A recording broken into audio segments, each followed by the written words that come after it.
우리 함께 찬양하겠습니다. 은혜 아니면 나 서지 못하네. 함께 찬양하겠습니다. 어둠 속 헤매이던 내 영혼 갈 길 몰라 방황할 때에 주의 십자가 영광의 그 빛이 나를 향해 비추어 주셨네. 주홍빛보다 더 붉은 내 죄 그리스도의 피로 씻기어 완전한 사랑 주님의 은혜로 새 생명 주께 얻었네. 은혜 아니면 나서지 못하네. 십자가의 그 사랑 능력 아니면 나서지 못하네. 아멘. 은혜 아니면 나서지 못하네. 놀라운 사랑 그네 아니면 나서지 못하. 우리 한 번 더 찬양할게요. 처음부터 찬양합니다. 어둠 속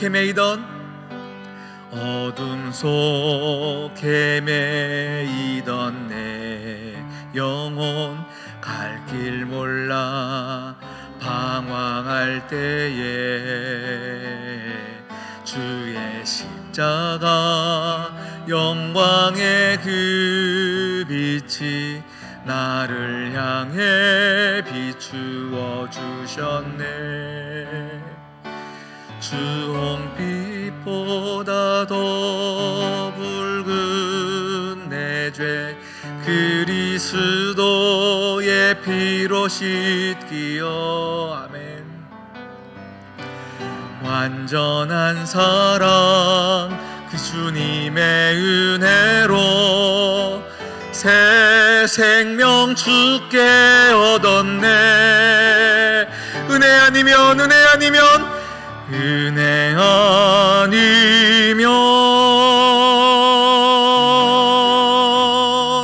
나서지 못하네. 십자가의 그 사랑 능력 아니면 십자가의 그 사랑 능력 아니면 나서지 못하네. 아멘. 은혜 아니면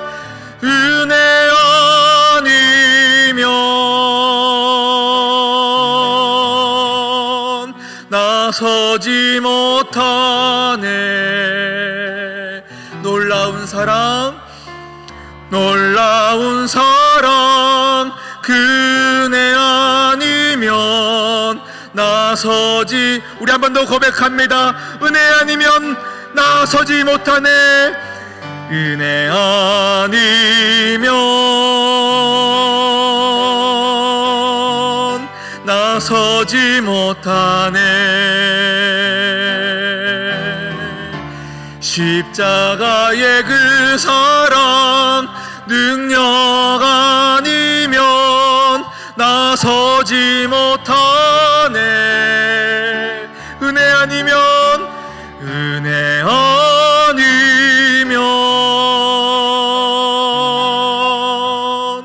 나서지 못하네. 완전한 사랑 그네 아니면 나서지 못하네. 할렐루야. 네, 말씀으로 은혜 받는 시간입니다. 요즘 제가 계속 대신방에 이제 일정들을 보내고 있습니다. 모든 가정들을 쭉 돌면서요, 그 가정의 상황과 아픔과 현실들을 이야기를 듣고 나면 어떻게 이 어려운 중에서도 이렇게 믿음의 생활들을 유지할 수 있을까? 정말로 그런 가정들이 참 많이 계십니다. 정말 이 어려운 시간들을 어떻게 견뎌내고 있을까? 그런 가정들을 보면서 오늘 그 모든 그런 삶을 살아가고 있는 우리 가족들에게 또 위로함과 또 어떻게 살아가야 될지에 대한 말씀을 함께 드리려고요, 오늘 시편 13편 말씀을 가지고 나왔습니다. 여러분, 오늘 집에 가셔서도요, 이 시편 13편 말씀을 계속 읽어보십시오. 읽으시면서 우리 함께 또 은혜의 시간, 또 견뎌낼 수 있는 시간을 살아내기를 축복합니다. 아멘. 하나님은요, 우리 모든 하나님의 백성들에게 오늘을 살아갈 때에 두 현실 가운데 세우십니다. 두 현실 가운데. 하나의 현실은 비열한 악인들이 세상에서 날뛰는 현실입니다. 나는 참 열심히 살고 나는 참 정직하게 살고 싶어 몸부림치며 하나님 앞에 서기를 원하는데, 어찌 보면 비열한 악인들이 더 날뛰는 것 같고 잘 되어지는 세상, 그래서 내가 잘못 살았나? 그런 고민들을 하는 이 현실, 그 현실이 우리의 한 가지 현실입니다. 그리고 다른 한 가지의 현실은 하나님의 영원을 믿는 현실입니다. 하나님은 여전히 살아계시며 하나님을 맛보아 아는 자들이 겪는 놀라운 은혜들, 그 은혜들을 체험하는 현실입니다. 오늘 시편 13편의 말씀을 보면요, 다윗이 탄식하고 있어요. 하나님, 어느 때까지입니까? 하나님, 어느 때까지입니까? 어느 때까지 내가 참아야 합니까? 이런 탄식 가운데 하나님을 향하여 울부짖는 다윗의 모습을 볼 수 있습니다. 하나님을 잘 따르던, 믿음 가운데 잘 서 있던 이 다윗조차도 하나님이 계시지 않는 것 같은 현실을 살았다는 것을 성경이 보여주고 있는 것입니다. 너무 외롭습니다. 너무 지칩니다. 어떻게 살아야 될지 모르겠습니다. 하나님, 어느 때까지입니까? 어느 때까지입니까? 오늘 1절과 2절에 보면요, 4번이나 하나님께 그렇게 탄식하고 있어요. 어느 때까지입니까? 어느 때까지입니까?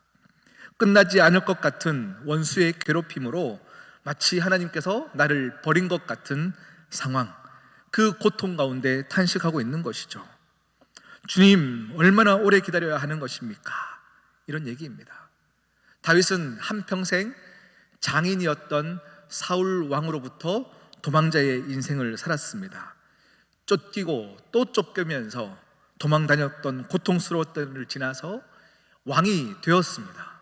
그런데 이제는 친아들 압살롬의 반역으로 말미암아 또 도망을 가는 신세가 다윗의 인생이었어요. 인생의 고난이 그치지 않고 원수들이 시시때때로 찾아오지만 그 다윗이 하나님을 향하여 주님, 어느 때까지입니까? 고백하고 있는 것입니다. 그 고백 가운데요, 오늘 2절 말씀을 보니까 이렇게 다윗이 표현하고 있습니다. 2절 말씀을 함께 읽어보겠습니다. 시작. 나의 영혼이 번민하고 종일토록 마음에 근심하기를 어느 때까지 하오며 내 원수가 나를 치며 자랑하기를 어느 때까지 하리이까. 오늘 여기 2절 말씀의 고백을 보면요, 나의 영혼이 번민하고 라는 표현이 있어요. 나의 영혼이 번민하고, 내 영혼이 하나님 고민 중에 있습니다. 번민합니다의 고백인데요, 이 고백을 더 우리 인생 가운데 와닿게 표현된 히브리 언어로 직역하면 조금 의미가 달라집니다. 오늘 이 성경의 고백, 내 영혼이 번민하고 있습니다, 이 고백을 히브리 언어로 직역하면 이런 고백입니다. 내가 나의 영혼 속에 생각을 넣었습니다. 내가 나의 영혼에 생각을 넣었습니다 라는 고백으로 나가고 있어요. 이는 고통 속에서 벗어나기 위해서 더 깊은 생각에 빠졌음을 의미하는 것입니다. 우리는 우리 인생 가운데 찾아오는 많은 고통과 고난의 시간 가운데 이 시간을 벗어나기 위해서 많은 결정들을 하고 많은 고민들을 하기 시작하죠. 이런 많은 생각들 가운데 다윗은 이렇게 고백하는 거예요. 이처럼 자신의 고통 가운데 여러 생각들을 해보았지만 그것은 다 쓸데없는 노력이었고 그의 고통을 가중시켰을 뿐입니다. 이런 고백이에요. 내가 이 고통 가운데 벗어나기 위해 많은 계획을 해봤고 많은 생각 가운데 살아봤고 많은 결정을 해봤지만 내 결정은 항상 죽음을 향하여 달려가는 결정뿐이었습니다. 나의 영혼이 번민하였습니다. 이 결정도 해보고 저 결정도 해보고 다 해보았으나 2절에 내 영혼이 번민하여, 그 다음 표현은 무엇이냐면 종일토록. 이것은 무엇을 의미합니까? 이것저것 다 해보았으나 내 평생의 근심의 나날이 끊어지지 않았습니다. 모든 것 다 해봤는데 주님 안 됩니다. 주님 안 됩니다.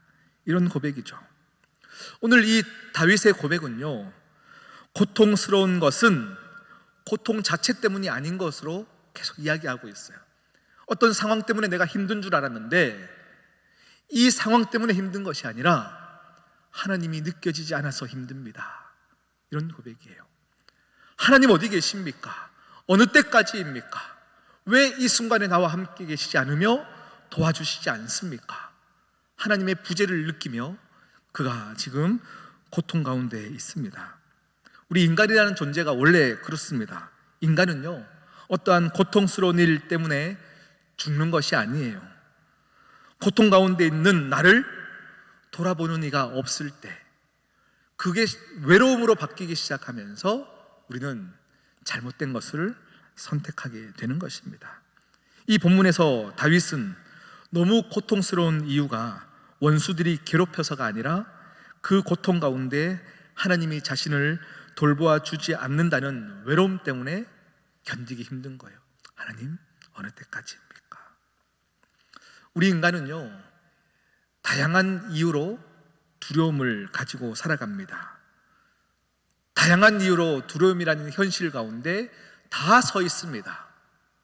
요즘 현대에 너무 많은 암이 있어서 혹 내가 기침만 해도 나는 암은 아닌가, 이런 두려움 가운데 살아가고 있습니다.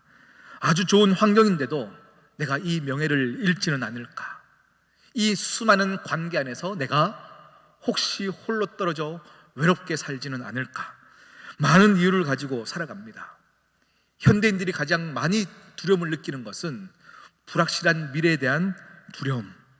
이 두려움이 결국은 우리의 삶에 놀라운 활기를 다 잃게 만들어가는 것이고 우리를 무기력하게 만들어가는 것이고 더욱더 우리를 스트레스 많은 현상으로 끌고 가는 것이죠.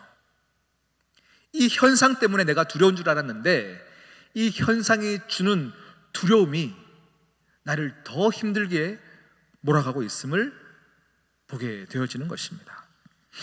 여러분, 그래서요, 이 시대를 향하여서 현실에 대한 두려움 때문에 스트레스가 만병의 근원이라고 하는 이 질병의 시대를 살고 있습니다. 그런데 여러분, 하나님께서 우리에게 주신 인생의 모든 지침서적, 인생을 어떻게 살아야 될지를 알려주시는 이 성경책은요, 두려워하지 말라라는 이 표현을 총 365번이나 표현되고 있다고 해요. 곳곳에서 우리를 향하여서 두려워하지 마라 말씀하십니다. 어떤 목사님들이 설교할 때 그런 말씀을 하시더라고요. 왜 365번이냐? 1년 365일 중에 두려워할 시간에 하나씩 꺼내라는 거죠. 하루에 하나씩 꺼내서 두려워하지 않는 것을 선택하여 1년을 그렇게 살아가라, 이렇게 말씀을 하시더라고요. 두려워하지 말라는 표현이 성경에 많은 이유는 다시 반대로 얘기하면 이 땅에 살아가는 현실 가운데 두려워할 일들이 너무 많다라는 이야기입니다. 이렇게 봐도 두렵고 저렇게 봐도 두렵습니다. 이 세상은 공중 원세 잡은 자들이 그 악한 영들이 수많은 두려움을 우리에게 안겨주고 있습니다. 악한 영들은 두려움을 만드는 것이 본업입니다. 우리로 하여금 두려움을 조장하여서 하나님을 생각하는 것이 아니라 이 두려움 가운데 스스로 살도록 만들어가는 것입니다. 여러분, 인생 가운데 많은 두려움이 있어 여러분이 어떤 선택을 할 수 있습니다. 그런데 어떨 때는요, 내 선택이 잘 맞아서 일이 해결될 때도 있습니다. 그러나 그것을 사단이 너무 기뻐합니다. 왜요?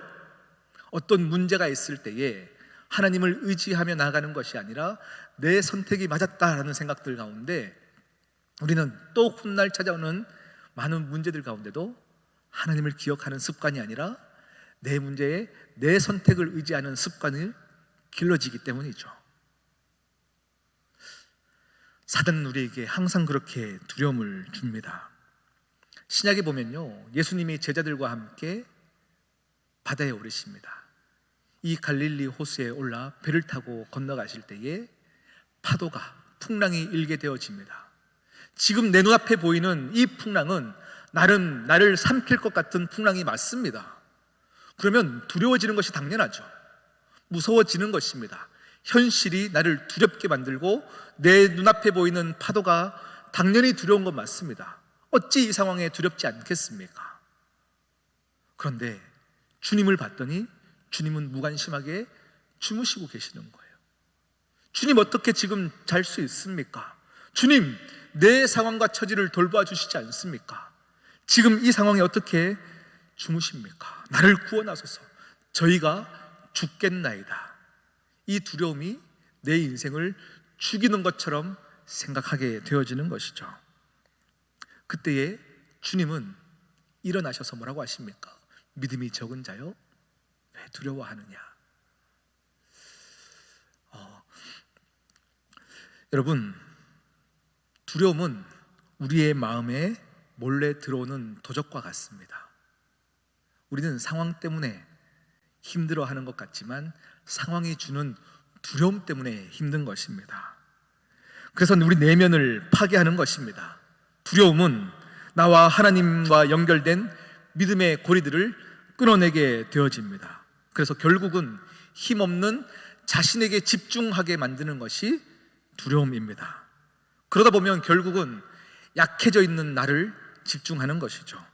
약하게 만들어서 지옥까지 끌고 가는 힘이 두려움 가운데 있습니다. 결국은 그 두려움이 나를 지배해서 두려움의 노예로 만들어 가는 것이고, 결국은 하나님을 떠나게 되어지는 것이, 처음 작은 두려움에서 시작한 것이 결국 나를 하나님에게 떠나게 만드는 것이 두려움입니다. 여러분, 우리 믿는 자들이 한 가지 꼭 기억할 것이 있습니다. 그게 뭐냐면 우리는 하나님의 사람입니다. 할렐루야.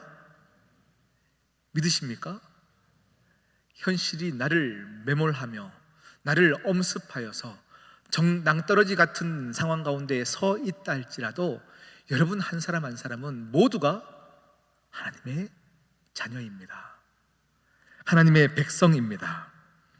하나님의 자녀들은 성령님께서 오늘도 나와 함께 하심을 믿으십시오. 믿으십시오. 믿음의 사람에게도 우리의 걸어가는 길 가운데 칠흑 같은 어둠이 있을 수 있습니다. 우리의 인생 가운데도 하나님이 느껴지지 않는 부재의 순간이 있을 수 있습니다. 그럼에도 불구하고 분명한 것은 그런 두려움 속에서 내 인생은 하나님의 뜻이 이루어지는 인생임을 믿으셔야 합니다. 이사야 43장 1절에 보면 이렇게 고백합니다. 너는 두려워하지 말라. 내가 너를 구속하였고 내가 너를 지명하여 불렀나니 너는 내 것이라. 두려워 말라. 내가 너를 구속하였다. 여기서 말씀하시는 내가 너를 구속하였다는 무슨 말일까요? 우리 감옥에 들어갈 때 구속되었다 얘기하는데요, 그런 구속이 아니죠. 성경에서 말하는 내가 너를 구속하였다, 이 표현은요, 내가 너를 돈 주고 샀다라는 표현이에요. 돈 주고 샀다. 이것이 이 히브리 당시의 사람들의 표현입니다. 예수 그리스도의 핏값으로, 이 핏값으로 내가 너희를 샀으니 너희의 삶을 내가 끝까지 포기하지 않는다. 이것이 내가 너를 구속하였다 라는 뜻입니다. 여러분의 인생은 두려움 때문에 망하는 인생들이 아닙니다. 끝까지 하나님의 사람들이 주인 되신 하나님으로 말미암아 하나님이 책임져 주시는 인생, 하나님이 길 열어주시는 인생이 우리의 인생임을 보게 되어집니다. 이런 관점으로 제가 막 말씀을 준비하다가요, 다시금 13편 말씀을 읽는데요, 다윗이 1절 2절에서 4번이나 하나님 어느 때까지입니까? 이 고백을 하는데요, 이 고백은 힘들어서 하는 탄식인 줄 알았는데 아니었어요. 우리 한 번 더 1절 2절 말씀을 한번 읽어볼까요? 함께 읽겠습니다. 여호와여 어느 때까지입니까? 나를 영원히 잊으시나이까? 주의 얼굴을 나에게서 어느 때까지 숨기시겠나이까? 나의 영혼이 번민하고 종일토록 마음에 근심하기를 어느 때까지 하오며 내 원수가 나를 치며 자랑하기를 어느 때까지 하리이까? 여러분의 인생을 한번 보십시오. 진짜 힘들 때가 되면요, 너무 힘들어서 하나님이 느껴지지 않고 포기하고 싶을 때는요, 이런 기도가 나오지 않습니다. 그냥 하나님이라고 외치고 싶지도 않습니다. 어느 때까지입니까? 이런 고백이 나오지 않아요. 저는 그저 탄식인 줄 알았는데 이 탄식조차도 믿음이 있어야 할 수 있는 고백이에요. 오늘 이 고백은 절망으로 느껴졌는데요, 더 깊이 나아가 봤더니 확신이었어요. 무슨 확신입니까? 하나님의 기도만을 붙잡고 어느 때까지입니까? 라고 외치고 있었어요. 언젠가는 하나님이 도우실 것이라는 것을 확신했던 신뢰의 외침이었습니다.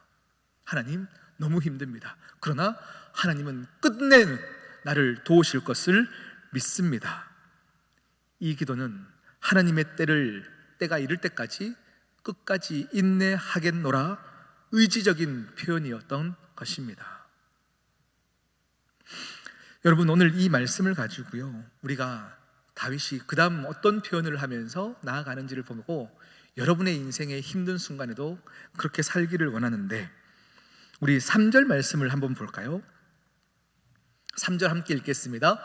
여호와 내 하나님이여 나를 생각하사 응답하시고 나의 눈을 밝히소서. 두렵건대 내가 사망의 잠을 잘까 하오며. 여러분, 우리 인생에요, 어떤 상황이 찾아오면 나를 두렵게 한다고 했습니다. 그런데 다윗은요, 어느 때까지입니까? 하며 탄식하는 것 같지만 3절의 표현을 보니까 다윗이 두려워하였던 것은 무엇이냐면, 두렵건대 내가 사망의 잠을 잘까 두렵습니다 라고 표현합니다. 여기서 말하는 사망의 잠은요, 내가 이 어려운 순간 때문에 영적인 눈이 감길까 두렵습니다. 이 두려움 때문에 하나님을 바라보지 않을까 두렵습니다. 다윗의 두려움은 뭡니까? 현실이 아니에요. 이 현실이 내 마음을 잠식시켜서 하나님을 믿지 않을까 봐 두렵습니다. 하나님을 잊을까 두렵습니다. 내 인생의 기도가 끊어질까 두렵습니다. 이것을 두려워했던 것이 다윗이었습니다. 사망의 잠은 은혜가 떨어지는 영적인 잠입니다. 영적인 잠에 빠지지 않으려면 믿음이 흔들리지 않아야 합니다. 결국 원수들이 원하는 것이 그런 것이기 때문입니다. 오늘 사망의 잠을 잘까 두렵다라고 하면서 다윗이 하나님께 구하는 것이 무엇이냐면, 나의 눈을 밝히소서. 나의 눈을 밝히소서. 지금까지 하나님이 느껴지지 않아서, 하나님이 안 계시는 것 같아서 문제로 토로했던 것 같은데, 다윗의 고백은 그런 고백이 아니었어요. 다윗은요, 하나님에게 문제가 있음이 아니라 어떤 상황 때문에 내가 하나님을 바라보지 못했던 내가 문제가 있었습니다. 내 눈을 밝히소서. 내 눈을 밝히소서 말씀하고 있었습니다. 우리 이런 찬양이 있죠. 눈을 들어 주를 보라. 내 모든 염려 주께 맡겨라. 여러분, 우리는 상황 때문에, 어려움 때문에 눈을 밝힐 수 없었던 것입니다. 많은 구름 때문에 구름 너머에 있는 그 태양, 나를 끝까지 지켜주셨던 하나님 아버지의 존재를 내가 보지 않았던 것입니다. 사도행전 7장에 보면요, 스데반 집사가 하나님의 말씀, 또 예수 그리스도의 부활의 그 말씀을 전하다가 돌에 처형당하는 사건이 있습니다. 이 돌로 처형당하는 이 어려운 상황 가운데 죽음 앞에 있으니까 얼마나 두려울까요? 그런데 그가 7장 55절에 보면 이런 고백을 합니다. 스데반이 성령 충만하여 하늘을 우러러 주목하여 하나님의 영광과 및 예수께서 하나님 우편에 서신 것을 보고, 55절에 뭐라고 고백합니까? 주목하여, 마지막에는 보고 그의 눈이 밝아졌습니다. 하나님의 영광 안에 하나님을 보게 되었으니 이 상황이 나를 두렵지 않게 만들어 가는 것입니다. 모든 시선을 주님께 돌리고 전능하신 하나님을 느낄 때, 우리의 삶은 이 어려운 순간 때문에 힘든 것이 아닙니다. 내 마음을 지키는 것은 눈이 밝아져야 지킬 수 있는 것입니다. 할렐루야. 여러분, 내가 지금 마음 가운데 두려움이 있다면 이 두려움이 어떤 상황이 주는 것이 아니라 사단이 주는 마음인 것을 여러분 보셔야 합니다. 그때 마지막으로 다윗은 이런 결단을 합니다. 5절 말씀을 함께 읽어보겠습니다. 함께 읽겠습니다. 난 시작. 나는 오직 주의 사랑을 의지하여 싸우니며 나의 마음은 주의 구원을 기뻐하리로다. 여러분 볼펜이 있으시면요, 5절 말씀에서 오직이라는 단어에 동그라미를 막 치세요. 오직, 오직. 그의 굳은 의지입니다.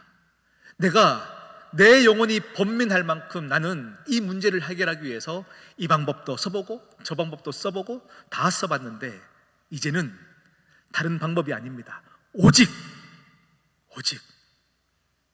다른 방법은 내게 없습니다. 오직 여호와께서 나를 향한 사랑에 집중합니다. 오직 하나님만 바라봅니다. 나의 눈을 밝히소서. 하나님께 나아갑니다. 이가 다윗이 많은 어려운 순간 가운데 넘어설 수 있는 오직 한 가지 방법을 찾았다면 하나님을 의지하는 것으로 나아갑니다. 우리는 다윗의 결국을 알고 있습니다. 이 도망의 인생, 죽음의 인생을 지나 이 방법을 선택했던 자의 이 마지막이 얼마나 아름다운지를 우리는 알고 있습니다. 성경에는요, 다윗이 이런 고백들을 참 많이 해요. 죽게 피하는 자가 복이 있다. 이런 고백을 참 많이 합니다. 죽게 피하는 자가 복이 있다. 그런데 우리는요, 주님께 피하는 것이 복이라고 읽기는 하나 우리는 다르게 기도합니다. 어떻게 기도하냐면 하나님께 피할 일이 없는 것을 복이라고 생각합니다. 하나님, 피할 길이 없게 해주십시오. 어려움이 없게 해주십시오. 허나 믿는 자나 믿지 않는 자나 우리의 인생은 항상 동일하게 비가 내리고 창수가 내리고 바람이 부는 인생입니다. 그런데 우리가 흔들리지 않는 이유는 반석 대신 주님 앞에 서 있기 때문인 것이죠. 여러분, 흔들리지 마십시오. 두려워하지 마십시오. 그 두려움을 향하여 사망아, 네가 쏘는 것은 무엇이냐? 죽음이 나를 엄습한다 할지라도 나는 나를 예수 그리스도의 핏값으로 사신 예수 그리스도로 말미암아 나는 두려워하지 않는다. 내 인생은 끄떡없다. 선포하셔야 합니다. 믿음이 좋은 사람은 시력이 좋은 사람입니다. 믿음이 좋은 사람, 믿음이 자랄수록 멀리 봅니다. 하나님의 역사를 보는 것이죠. 믿음은 우리를 하나님께 붙어 있게 만드는 것입니다. 하나님을 붙잡고 있으면 세상이 우리를 흔들 수는 있으나 절대 넘어뜨릴 수 없습니다. 우리는 고정관념 때문에 힘든 거예요. 고정관념 때문에. 이렇게 내가 경제적으로 힘들면, 내가 암이 오면 나는 죽겠지, 이런 고정관념요. 그런데 여러분, 세상은 우리를 두렵게 만드는 많은 이유들이 있지만, 여러분, 다윗은 고정관념으로 산 것이 아니에요. 골리앗과의 싸움 가운데 이스라엘 백성들은 덩치가 큰 거인 같은 골리앗이 있으니까 쟤는 싸움 잘할 거야, 이런 고정관념 때문에 싸워보지도 않고 두렵기 시작하는 것이죠. 벌벌 떨기 시작하는 거죠. 허나 믿음의 사람 다윗은 그런 고정관념이 없었습니다. 그냥 하나님만 바라보는 거죠. 나아가는 것이죠. 여러분, 발걸음을 내디뎌 보십시오. 오직 하나님만 의지하여 나갈 때에 우와, 되는구나, 우와, 하나님이 함께 하셨구나, 이런 많은 이야기들이 여러분 가운데 있기를 진심으로 축복합니다. 함께 기도하시겠습니다. 하나님 아버지, 참 감사합니다. 내 인생에 많은 어려움이 있으나 나를 두렵게 하는 어떠한 어려움 가운데도 오직 하나님만 바라보기를 소망하오니 주여 은혜로 채워주시고 내 눈을 밝혀주시옵소서. 하나님을 신뢰하는 마음을 잃지 않게 하여 주시고 하나님을 향한 찬양과 기도를 끊이지 않게 도와주시옵소서. 이 모든 말씀 살아계셔서 함께 하시길 원하시는 예수 그리스도의 이름으로 기도드립니다. 아멘.